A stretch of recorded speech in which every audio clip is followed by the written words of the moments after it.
Good afternoon, everybody, and welcome to this bumper edition of Tea Tuesday in preparation and celebration of the National Day of Arts in Care Homes. My name is Hilary Woodhead. I'm NAPA's Executive Director, and I'm delighted to host these live events, which enable me to drink tea. I've got my tea, everybody's got their tea, and chat with industry experts who just happen to be exceptional people, I hasten to add. And today I have a panel of guests, all experts in the field of arts and health and social care, and we're going to be talking about a topic of mutual interest. As always, this is a free event. If you would like to make a small donation, perhaps the price of a cup of tea or coffee, you can do so by text or on our donate page, and my colleague Sue will share the details of how to do that in the chat if you'd like to. So we are going to spend the next half hour or so chatting about the importance of arts in care homes, and we hope that we will have lots of interaction from our live audience. Fantastic to see so many people here already. Please put in your comments, your questions, and we will get to them as we go. So hello everybody, thank you for joining me this afternoon. We're going to talk about how we integrate the arts, creativity and culture into daily care provision. So I'm delighted to welcome Alison Teader. Would you like to give us a wave, Alison? From Arts in Care Homes. Shona Bradbury, give us a wave, Shona, from Appleby House. Lydia Davis, you there, Lydia? From University of London, and Kate Hodson from Magic Me, and Dominic, Harbour from Paintings in Hospitals. There you go, and Sue's there underneath the Tea Tuesday sign, doing everything in the background for us. So I'll wave on Sue's behalf. So Alison, I'm going to start with you, if that's okay. Could you just tell us a little bit about yourself and why we're here, and about the Arts in Care Homes programme, please? Hi, thanks, Hilary. Hi, everyone. It's lovely to be here discussing a subject that I'm very passionate about. I have always had a personal interest in arts myself. It's kind of was part of my identity growing up. And then ended up working for many years for a housing association, overseeing an arts programme in several care settings and sheltered schemes. I'm now lucky enough to manage the NAPA Arts in Care Homes programme. It's a 5-year programme, and we're in the 3rd year already, which is amazing. The main elements really of Arts in Care Homes, we have a website, which is a user-friendly resource, loads of ideas on there, contacts for people doing fabulous work in this field, research, all kinds of things. And also the National Day, an annual event, the National Day of Arts in Care Homes. It's coming up this Friday on the 24th of September, and that gives care homes across the UK a chance to do something fun together involving arts or cultural participation, and share their stories, share what you're doing. And you can use the hashtag AICH 2021 to share those stories. So we're very excited. We're gearing up for Friday, aren't we, Hilary? And it's kind of full speed ahead at the moment. We certainly are. And I know that you are also busy at the moment, Alison, writing up this fantastic consultation report. Can you tell us a little bit about that and what we might expect from its launch on Friday? Yes, so we'll be sharing our report, which is about a daily offer of arts and culture in care homes in care homes in England. We've done a survey, and we've had all the responses coming back from staff, residents, and relatives. Amazing, some of the comments we've got. I don't want to share too much because I want you all to, look on Friday, but. And we've also done some art sessions and talked to people working in the field, and basically there is enormously strong evidence of a belief in the importance of arts participation, both from staff, residents, and also from relatives as well, because their voice hasn't really been heard much during this time, unfortunately. So we're really excited to share that on Friday. We're crunching down the data, hoping to make it very accessible and readable. and it's packed full of lovely stuff, real details about all of this, which I know gets us excited. It's all very well talking about it, but when you hear, and I know Shona is going to share some stuff firsthand, but it's those details of really, how does it work? Why is it important? And we've got lots of that to share in the report, which will be launched on Friday. Brilliant. I'm looking forward to seeing it, and I know that many people here actually have contributed to it, haven't they? As many of our members and supporters across England have as well. So thank you to everybody who's contributed to this important piece of consultation.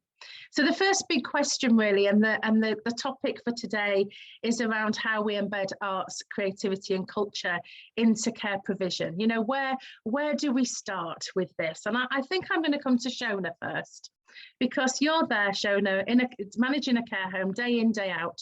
You know, how do we make this a reality? How do we really embed creativity and arts into care? Well, to start with, we grew from the visual arts to start off with. And we sat there one day looking surprised at the art that was being produced. And we, of course, started working then with creative minds. So first of all, we had this idea, nothing going on in this home, very bland, very, what's the colour, everyone? Magnolia, clinical. So we kind of started with the art. Then we were introduced to creative minds, the best thing ever. And they were doing this lovely art with music in the background. It was wonderful.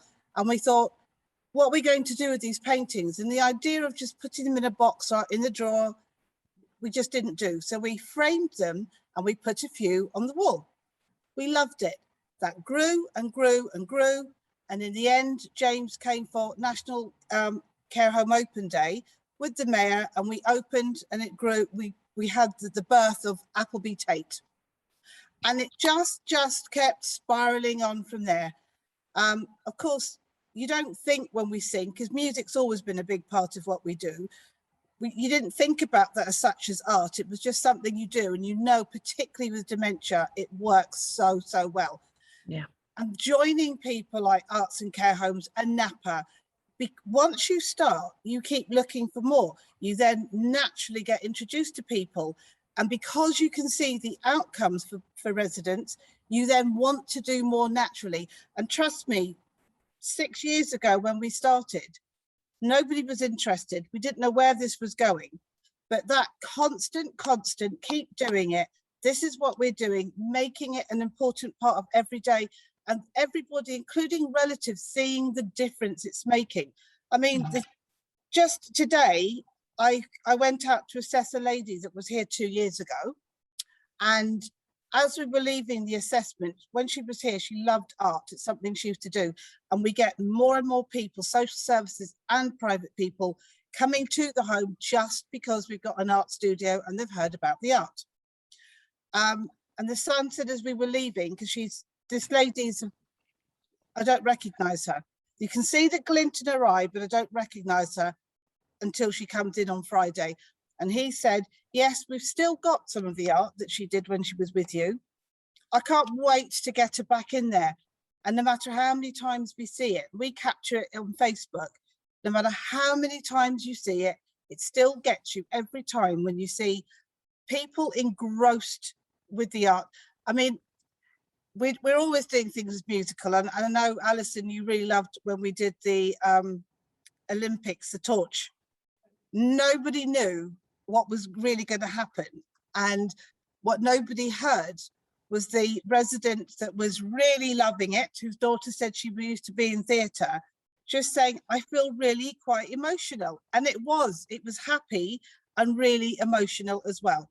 Yeah. So it's slowly getting people on. And trust me, we've had that many meetings and conversations where the lifestyle team, and that's the big thing, it's not the lifestyles team responsibility, it's everybody. And even if you're singing to someone when they get up, and more and more now we see in care plans where certain carers will put music on when they're getting certain people. It's music, it's art. Yeah. We've done the poetry, we've done storytelling, we've connected it to the school. The opera night, which is something we've always done, and that was because I was invited to something Sylvia was working on at the time. The opera night is the last time we had it pre-COVID, 250 people from the community bought in. And then we had the donations with more and more money that they wanted to give, because I can't explain how amazing it actually is to be here, listening to that music. The school next door let us have their car park because we know we haven't got the capacity for all the cars. And I can't wait to do it. We did the virtual opera night. It was okay and it was great, but you can't beat the actual having people here and people wanting to come to a care home. And we say it every time, ladies and gentlemen, the most amazing thing is we are, instead of an evening always, in a care home.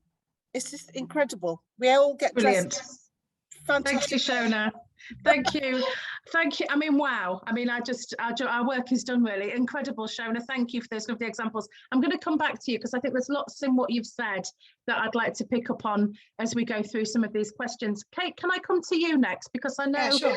and tell us a little bit about Magic Me and how your approach has helped to embed care and culture into care homes. Could you tell us a little bit about that? Sure, yeah. So I'm from an arts charity called Magic Me. We're based in East London, and we're primarily an intergenerational arts charity. So we're bringing different generations together. But during the pandemic, we've not really been able to do that. So we've really been focusing on working with care staff and doing projects in East London and Essex, working really collaboratively with artists and care staff as well. So I suppose some of the stuff that I'm picking out is based on that, but also from our past experience bringing arts projects with school children into care homes, but also our volunteer program that we used to run, which was called Cocktails in Care Homes. So creating monthly cocktail events for care homes across London.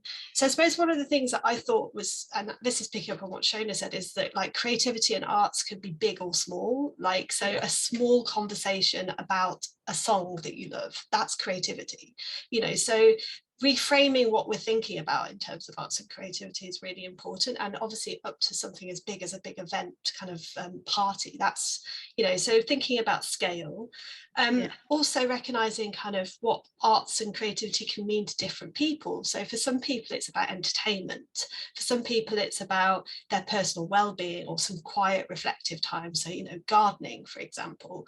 For some it could be about group bonding or a group activity, and others it might be about contacting different emotions for themselves and listening to a piece of music and talking about that and talking about what emotions it brought up. So again, that kind of thinking about how it can be lots of different things for lots of different people. I also was thinking about how important it is to think about who isn't included in arts and creativity in a home. So our recent project that we did, connecting an artist and a care professional in Malvern Forest, they came up with the question saying, well, we currently don't engage with people who are in their rooms, they don't come out to activities, or we can't mix units at the moment, so how can we think about what's an idea that we can come up with there? So they came up with this idea of an entertainment trolley, which has lots of different things on it, from crosswords to kind of music playlist to projections, and then that could go into lots of different areas. So again, kind of thinking who isn't engaging and how might we bring something to them. And I think building the confidence of all care staff. So it's exactly what Shona was saying about it not just being about activities coordinators, although they're so important. It's about what's everybody's interests and kind of what sparks everybody. So, is somebody a really great cook? And that's something that they're really into. What could they bring? And kind of getting the spark going in the staff about like what really drives and motivates them. And then what's the final thing? I think involving kind of friends and family and community is another aspect of our work that is obviously very difficult at the moment, but it seems a really important kind of part of this. Again, drawing the kind of what other people can bring, their expertise, what they're excited about, what they can tell you about residents, and and what community, your local community, can bring into the mix as well. Brilliant, thank you. And I think that is a very important point that you've made about everybody's involvement, whether that is all staff, you know, all residents, or actually all or elements of the community. I think that's really important, and that coupled with the scale, big and small, I think thinking about those small opportunities that could build into something bigger. Absolutely. But actually, if we start small, that also helps staff confidence. It also people might feel more likely to try something new if it's not this huge, great project. It's a small, achievable activity. And I think those messages are really, really important. I think particularly probably for the majority of people who are with us today in the audience, who want to give it a try but are sometimes put off by the thought of having to implement or introduce a huge project. Yeah, so absolutely. For those points, I think that's really, really important. Dominic, so from Paintings in Hospitals, do you want to just touch on who you are and what you do, but also how you support care homes to embed the arts? Thank you, Hilary. Thanks for inviting me. I'm Dominic. I am a Relationship and Development Manager for Paintings in Hospitals. I don't know if many of the audience will know about Paintings in Hospitals, but it's a little bit misleading on name. The charity's been around for 62 years now, with lots of many years experience of working in arts and health, not specifically in hospitals, but in special schools, lots of work with social care and care home projects. And it really, we draw upon for our work our own national collection of artworks, which is the largest, I think, collection of artworks dedicated to health and well-being, many of which remained on public display throughout COVID, when lots of museums and galleries closed, because they're on the walls of hospitals, care homes, GP surgeries, etc., all through the UK. And we've always worked in the past in this sort of physical way, selecting artworks with different health communities that will benefit them and their situation for a particular reason. But of course, that all changed with COVID, when we had to look at the requirements that our partners had and what they needed from art. And for many of those, it was to continue to connect with art and being social through art at a time when it was very difficult to do that. So that was quite a game changer for us. And in fact, at last year's National Day of Arts in Care Homes, we launched our Creative Care Homes Guide, which was supported by Bearing Foundation. And that really was a huge game changer. It offers a range of different arts activities and ideas for basically anyone online who wants to look at how they can benefit them. But underpinning that specifically for the care home environment, we came up with what we call our 5 reasons why art is good for you. And this is what underpins a lot of what we did last year and what we continue to do. So that was looking at how art specifically can help with recovery, can help with stimulating your mind, can help with relieving stress and anxiety, how it can help with boosting self-esteem and a sense of place, and how it can bring us together. So these very specific objectives as to why, whether you like art or not, whether you understand art, whether you think art is for you or not, before you get to any of that, to understand why it's really important to be involved in art, looking at art and making art. So that was where we started last year. Brilliant.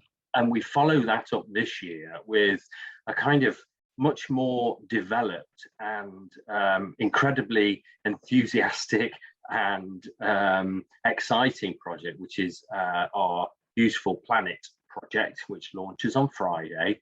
And that's the biggest collaboration that we've done with, and that's with Four Seasons and Brighter Kind care homes.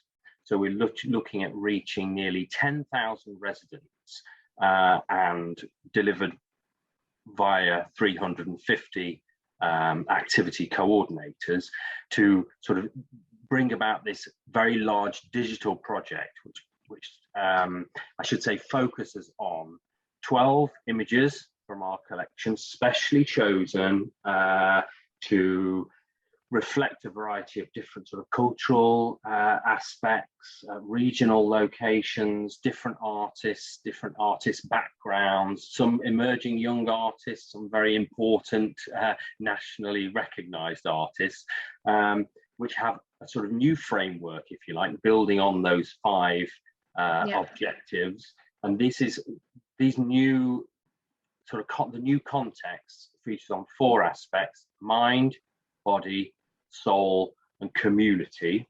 So for each of those, for instance, mind activities are about talking, learning new skills, concentration, memory, recollection, the sort of mind activities. Again, body activities, the physical activities, and why being physical is good for us. The soul activities, which are about reflection, creating friendships, thinking about meaning, greater meaning in what we do. And then crucially, community, how these activities can relate to our local and wider communities.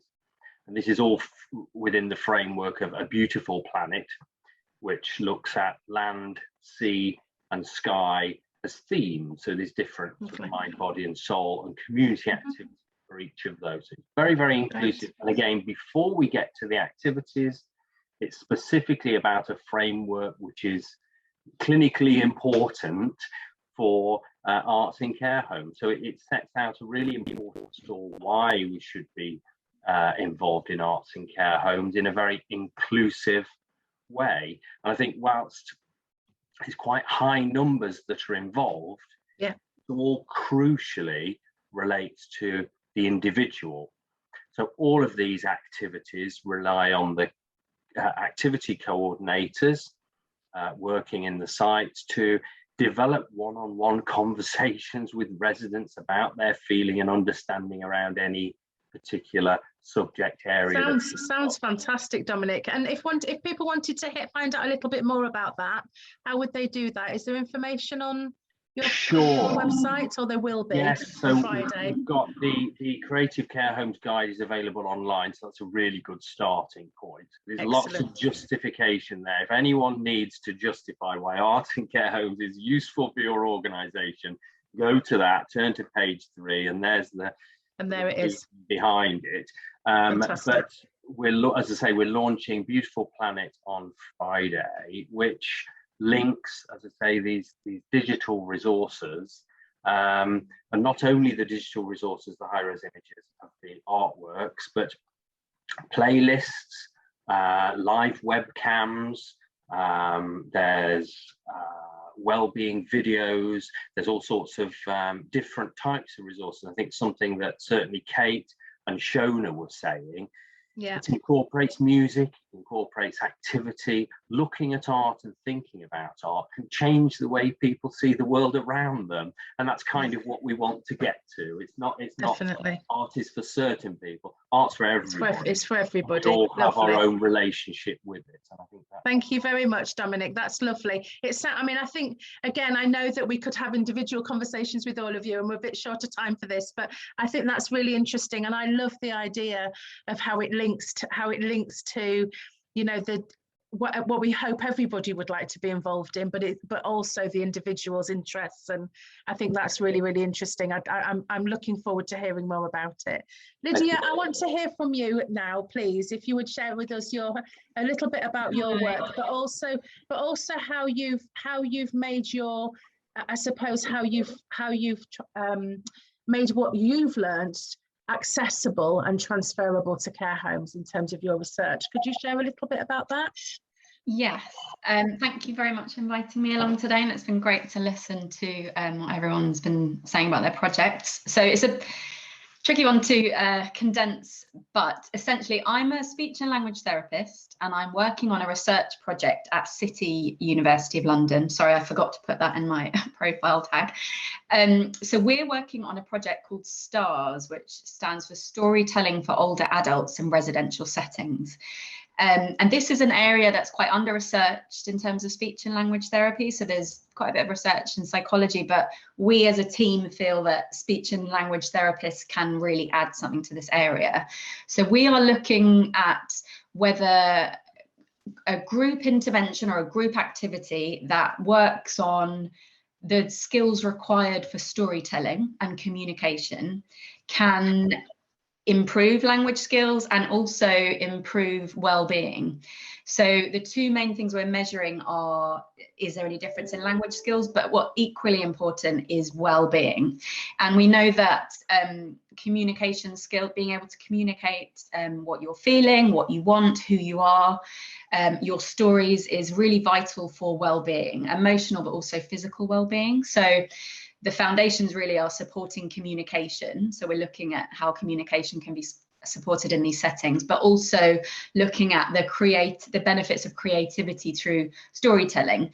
And really, we're looking at personal storytelling, but it doesn't need to be grand stories, really. We're kind of talking even anecdotes or something, you know, something that sparks a memory about something that you might then want to talk about. So within the project, we have been looking at specific storytelling skills like story structure, so kind of narrative structure, and also descriptive language. What originally we were supposed to carry out a controlled trial, so quite a formal research project, but due to the pandemic, as you can imagine, research has been really tricky in care homes. So we've had to adapt the project, but I'm really pleased that we have been able to, and we've run a really successful case study in a care home called Sherwood Grange, which has been fantastic. So we did a sort of feasibility case study with 5 residents. One of them wasn't able to attend all the sessions, and we, over 4 consecutive weeks, we did a weekly storytelling group session. And really it's feasibility. So we were saying, you know, what can we do? Is it possible in this setting? Do people like it? And what changed as part of the pandemic, that's actually been a really great outcome, is that rather than me running the group, a lifestyle coordinator, lead lifestyle coordinator, ran the group and did a really fantastic job. So I worked really closely with her, Kimberly Atkin, I have to name drop, because she did an amazing job. So that's been great, and actually I think that's worked really in our favour for the project. So it's worked really well, and you know, the residents respond differently to her to, say, someone else coming in and creating a slightly artificial kind of environment to run something. And so that's worked really well. So we measured in before and after the 4-week block, we measured storytelling skills, looked at descriptive language and narrative, and we also measured well-being with a rating scale. And we've seen it's a small scale. So, you know, this is something that we need to roll out into a controlled trial where possible to get some more robust data. But what we've seen is an improvement in well-being on scores and an improvement in descriptive language scores, and which is fantastic. You know, in 4 weeks, a worked on skill has improved. And the main thing, really the most important thing, is that people enjoyed it. You know, the residents enjoyed it. The member of staff who ran the group really enjoyed it as well, and it was talked about. It really stimulated conversation and creativity. So I think, yeah, there's quite a few things there that are wrapped up together. There's supportive communication, the creativity in storytelling, and well-being, and how they can all be linked together. And stories are so part of our identity, which is key to our well-being. And communication is required for that. So it's this sort of complex mix of things, but it's been really interesting and very rewarding to work on. So I don't know if I've gone off track there. No, it's really interesting. And again, just a point to pick up on, I think, and I'm sure Alison will want to pick up on things that everybody said, but I find it fascinating that we're still surprised sometimes when staff are really interested and get involved. I think we think about the barriers, and I'm going to ask you about the barriers, but it's often that, staff might not want to get involved. But what you said is that the staff really enjoyed it. They really got involved, and they wanted to be involved. And I think that sometimes that can be an issue where staff are thinking, this isn't really part of my role, this isn't really, I'm not really sure I've got the skills to do this, is this really, you know, am I what is my role in this? Can I tell stories of my own if I'm being told that actually my personal information isn't something I should be sharing, which can be a real barrier too. So that, I was really pleased to hear that you said about, you know, staff involvement and enjoyment, that they too had an improvement in well-being as a result. That is key. Yeah, absolutely. I mean, the lifestyle staff in the care home that we were doing their project in, fantastic, and they're you know, offering a range of different things, but this was still something different, which was different, really nice, and the residents enjoyed doing something different. I mean, the original plan, the tricky thing with research is that we need to stick to very strict rules in order to create the kind of evidence that, you know, robust evidence that we can then use as a support to, you know, get funding for things and say this works.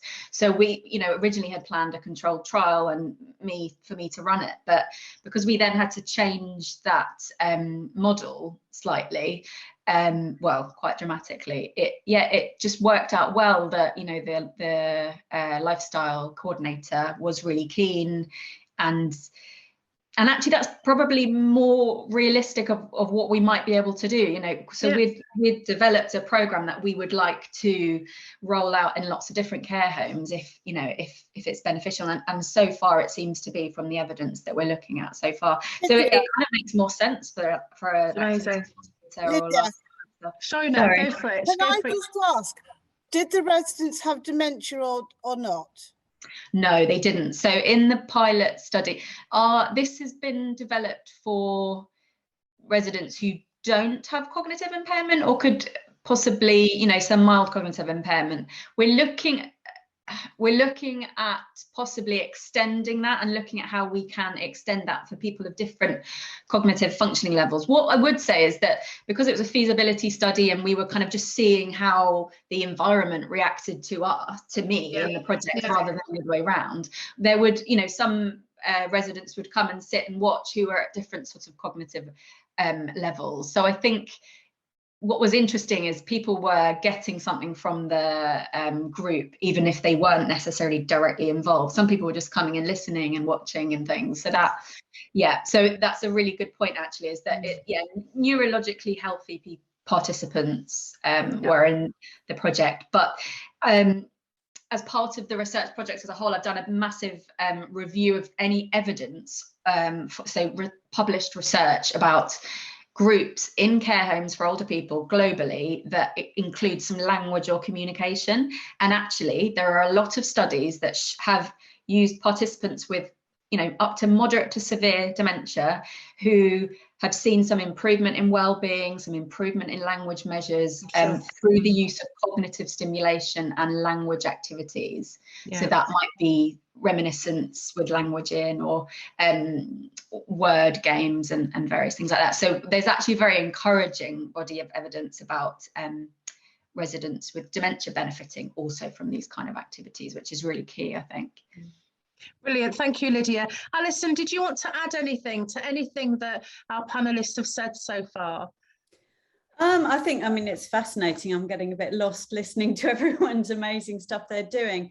I think just sort of returning to this question of how we embed the arts, there's lots that's come from, you know, you've all pulled out very important things. I think the staffing structure and the fact that whole home approach and everyone needs to be involved, attitudes about art amongst residents and staff, the need for kind of active participation and activities which allow for learning and stretching people, which we're seeing there's a real demand for, but also for enjoying cultural participation. So watching things, reading poetry, not necessarily actively creating, and that might be the first step along doing more oneself.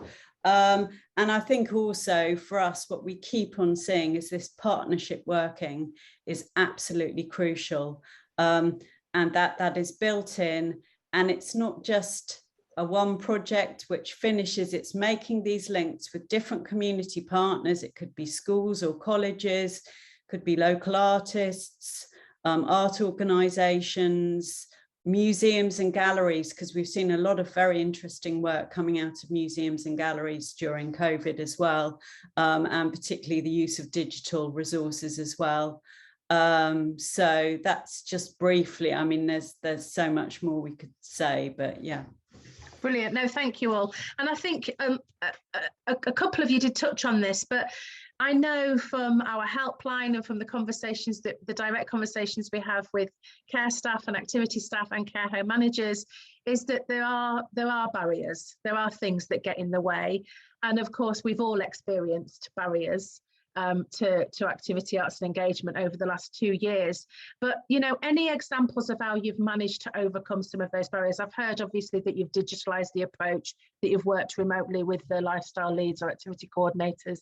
But actually on the ground, Shona, how have you managed to still keep your community connected, family and friends?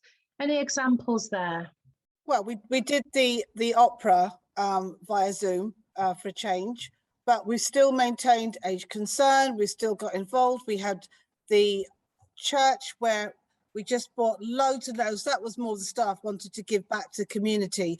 But it's the school. So we've kept in contact with the school. And actually, because we've missed each other, and we have done things where we've created and did a project around the world. It was the big draw. So we designed something for them. They designed something for us. They've still been apart. We've gone to school, we've collected it, we've shared and still, you know, kept in contact. So this Friday, finally, outside, and God is with us, we are doing our Arts in Care Homes activity, which is involving an entertainer, all the kids that are going to come in, and we're going to do our drumming session, which I cannot wait outside just to see the children, to be all together again.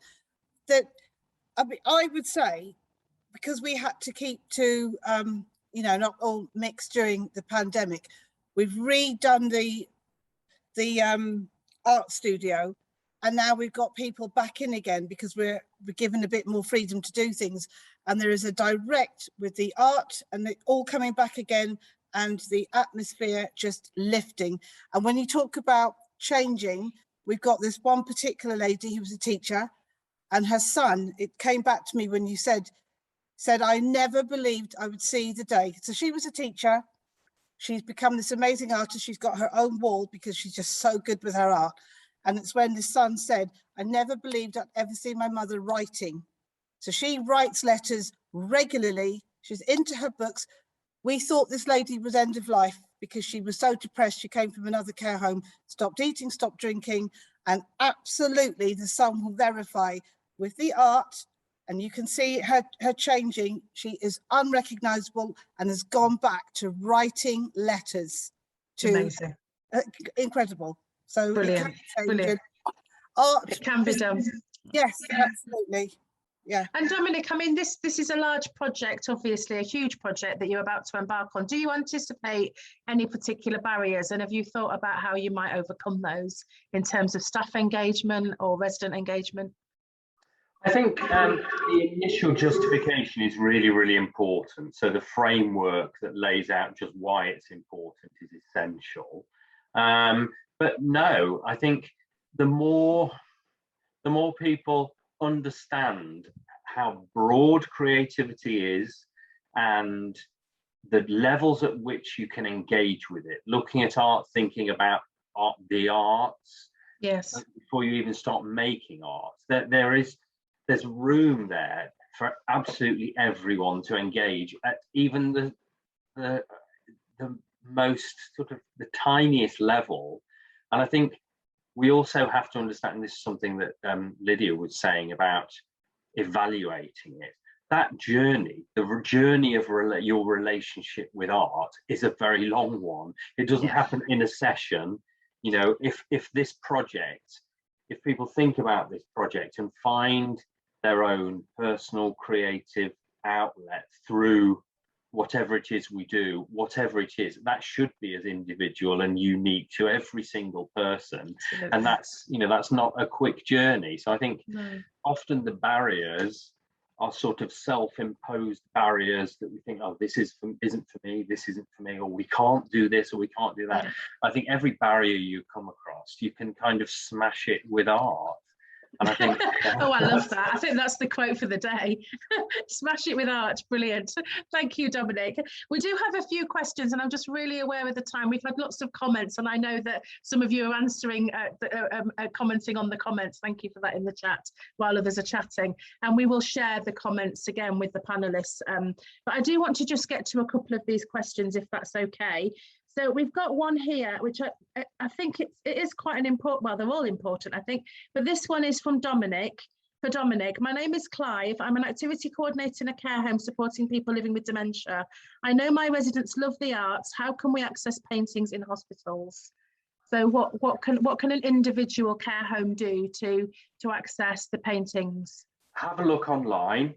There's lots of resources online. We talked about the Creative Care Homes Guide, so there's a sort of free online resource there. Or get in touch with us. Get in touch, because we're just looking at all sorts of different new ways of delivering projects, how things are happening regionally. Everybody here knows, and everyone listening, just what a changing environment it is. And I think make contact. Brilliant. Let's Get in touch. Great. Let's find a way to help. And I think Sue's putting all the details of how to contact all of the panelists in the chat, which is great. And we've also got, this is for Shona and Alison, actually, this question. I have a really small activities budget. I don't have enough money to buy art materials. Can Shona and Alison give me any tips on where to start or where to get free resources from? So I think, I don't know if you wanted to come in on that first, Alison, and then Shona might have some practical ideas. Yeah, I mean, I think the issue of money is important, and that's come up in our consultation. And I think NAPA firmly believes that every home should have an activities budget in order to really develop their offer. But on the other hand, so we totally sympathise, and it's really hard when you hear activity coordinators and care staff looking at other projects and saying, we'd love to do that, but we just don't have budget. I think the thing we can say is that there is a lot of free stuff. We'll talk a bit more about, we're going to be sharing some free resources on Friday, but also just remembering that the arts can involve lots of different art forms, and you can do things where you don't need art materials, particularly stuff around poetry or singing, or there's so much you can do. And also, and I think Kate touched on this as well, we're looking at these little meaningful creative engagements. So sometimes it could be a conversation starter, or an image, a postcard, a natural object. I mean, I've seen lovely, lovely examples of care staff bringing in a flower, or a person I work with, an aromatherapist, Maria, takes around a little pumpkin. And to hold that, and the feeling of interacting with nature, and the creative results that come from that, because it draws out memories, associations, feelings. So these things don't have to cost lots of money there, but I think maybe it's that creative inspiration and ideas that will really help, and we are trying to share as many ideas as we can. Definitely, yes, we absolutely are. Shona, anything practically from a day-to-day point of view? Well, we decided this year to concentrate the gardens, and the whole project was about getting back to wildlife. We want to attract more butterflies, and everybody was tasked on each suite to create hedgehog houses, and to do everything, but you couldn't buy anything. You had to source it from either going to the dump, looking around, asking. And we've created and got stuff given to us, and then the garden, and you do get volunteers that will come and help one day just to help with the gardens. But that project in itself, where they've just found old plastics to make little ponds, there's a lot of things you can do. We're lucky, we do have a budget, but I know once people see what you're doing and they'll buy into it. So one of our relatives, she's new, the mum's new to our home. She found it quite difficult to settle in. The daughter loves gardening. Who hasn't got pots they don't want? Everyone's got pots at home. It doesn't have to cost a lot, and you can get stuff from markets, from cuttings. that doesn't have to, and it's fun. Actually, it was more fun because you weren't allowed. One team leader did cheat and buy it off eBay, the Hedgehog House, but she got into trouble for that. But it was actually fun. The project was, you have to do this and create it. There's so many pictures, so many ideas, looking at other homes' Facebook to see what they're doing and thinking, well, how can we do that? There's so much that we do. If it doesn't move, it becomes art in here. Everything just becomes a place where you can turn something into art. And if you just get ideas, like the pictures, you can now, we found online classes on YouTube that teach you and talk you through how there's so much out there now that I never had when I was a carer 30 odd years ago that you can use. And then it's, how do we do that with what we've got? And using family and using people around you if you're really struggling to, you know. And ask for help. Yeah. Brilliant. Thank you, Shona. I just want to ask, we've got a question here that I think I would hope Lydia or Kate, and Kate hopefully will be able to respond to. This is about storytelling, but I think it's also about children. So it kind of is relevant to intergenerational practice and storytelling. And this is the question is from Carrie Ann. And she says, I have a resident who loves to tell stories. I write down the stories after she's gone. They're often about her own childhood or the childhood of her children and grandchildren. When the family read the stories, they correct the facts. I really would like the family to see how creative a process this is and not get so caught up in whether or not the memories are correct. Any advice on what I can say? I think this is lovely. Any thoughts? Kate, do you want to go first on this, and then we'll come to Lydia from a storytelling point of view? Yeah, sure. I think this is definitely something that we've experienced in some of our projects as well. I think involving the family and asking them to include, like, had they got pictures that they could include, or, you know, texting them or emailing them and saying, is there any stories that you would like to tell as well? But maybe also kind of I think how we've done it before is just say, you know, this isn't about kind of getting things, maybe having a little side kind of conversation. This isn't really about getting things factually correct. It's about kind of having a creative response to something, and like actually just having that conversation with the family members, but also just think about like how they could be involved in that activity as well, and kind of bring them in. Yeah, really good point. Thank you for that. Lydia, anything to add? Yeah, sorry, I just some tea go right down the wrong way. Yeah, so this is is a really important point actually, and it's something that's come up in the project, and I've done some volunteering in a care home as well, working with residents with dementia and running some groups there. So what I really try to focus on is the process, so the creative process or just the communication process, and really try to encourage people to not think about the output. And actually that can happen quite a bit with creativity and art. People are too concerned about what something's going to look like or what it's going to be, but actually I try to really encourage us to not think about that at all. Think about this as a communication process, a creative process. The value is in the process as it's happening. It doesn't really matter what the outcome is. So the facts aren't really that important. What's important is that person enjoying it in the moment, and is someone else listening, and are they engaging together?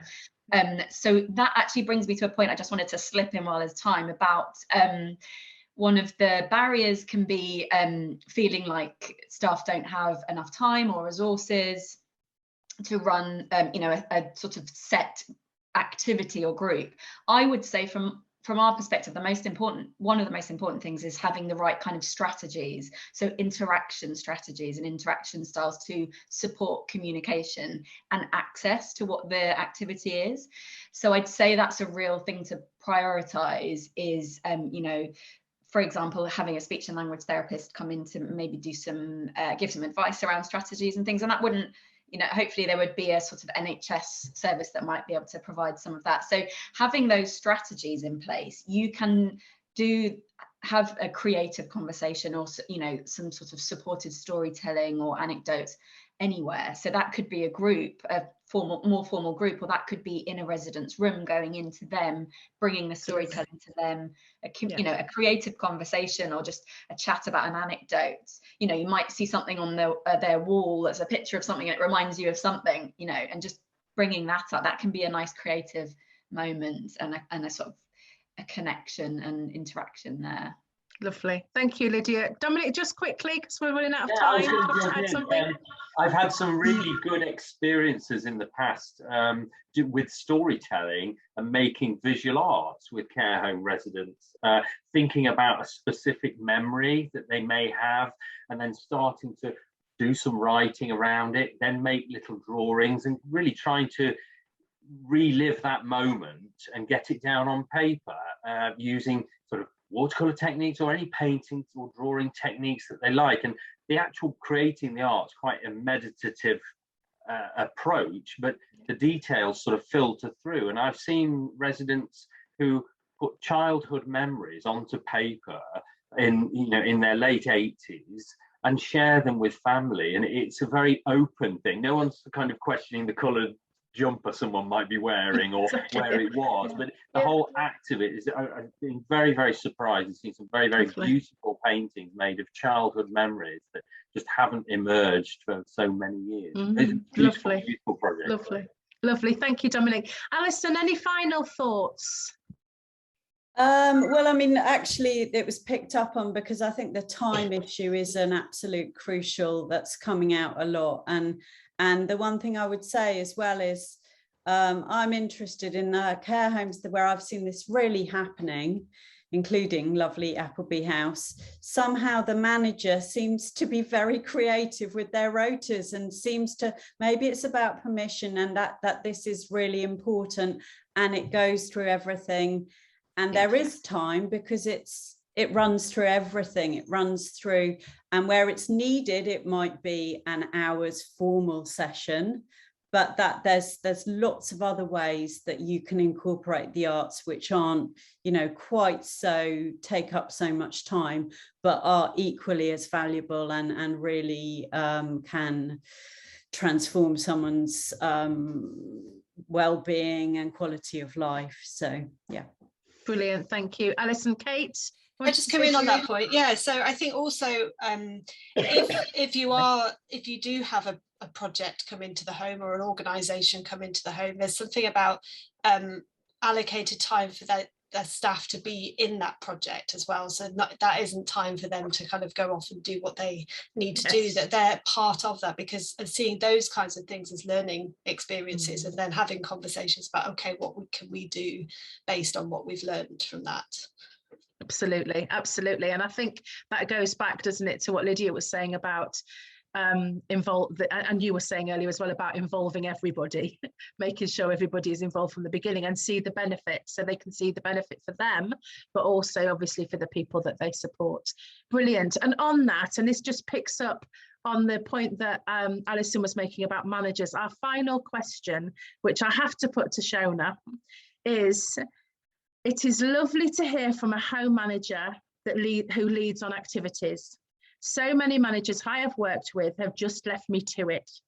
How can I get my manager more involved? So this is about managers really, but kind of role modelling good practice in terms of engagement with the arts and creativity. Straight off, we're an old home. I'm surrounded by beautiful new homes. We're an old home. We are getting inquiries, our beds are full, and we charge the same price as the brand new expensive homes. We have an outstanding, and our reputation and the community speaks for itself. We are competing with the very best, and why? I absolutely know from the minute people walk in, that sense. You see, what nobody gets with the art, and I think Dominic said it, 100%, the art has an absolute influence on the carers, on every single person that works here. You don't even realise it's affecting you, but it does. It lifts your mood, and it just, so that feeling that people come in here, why come to an old home? In some cases, we don't even offer an ensuite, and pay what we're paying when you could go to a hotel style home with their cafes. It's beautiful. We're an old home, and yet we are level on. So if you want to speak it from that way, if you want an outstanding rating, you want the community, the relationships, and you want to sell beds, then absolutely get into art, because the sense our residents and even directors that have come here forget that all 75 people that live here live with the dementia. They forget, because our residents stand head tall and look you in the eye, and they're engaging and they're laughing, they're busy, and it's fun. We don't have people sat around staring at a TV, or just our residents give you as good as. And in fact, sometimes when I've seen sessions where it's all gentle and old music, our residents will kick that to the curb, bring on the music and let's get going. They are so lively because that's what they're used to, and why not? Absolutely. I think I wasn't really expecting to end this on arts is good business, but actually, we've thought about the feelings and the difference it makes to individual experience, but actually it's also good business, isn't it? It makes sense that we endorse and we promote and we prioritise arts and engagement in care. Thank you all very, very much. You've been fantastic. I could have talked to you all till midnight. Thank you for all of your contributions. I know there's been lots of chat as well, and we will get back to individuals if you've had questions that we haven't commented on, but thank you all very, very much. And just to remind everybody that it's all systems go now for Friday, for Arts and Care Homes Day. Please tell us what you're up to. Please share your photographs on social media, or you can send them directly to Arts and Care Homes and NAPA. We'd love to hear about what you're up to. If you're getting a bit stuck and you need some advice and you just want to talk through an idea, you can ring Natalie on our helpline. She's there Monday to Friday, 9 to 5, and she can talk through with you any ideas or challenges that you've got ahead of the day. Also just a reminder really about our next Tea Tuesday, which is the 5th of October, and we're going to be talking to intergenerational music making about intergenerational practice. But I would like you all to come back individually, please, for Tea Tuesdays as well over the next few months, so we can hear far more about what you're all doing. But for now, thank you all very, very much. Take care, enjoy Arts and Care Homes Day, and we'll see you soon. Bye for now. Thank you, bye. Bye. Bye.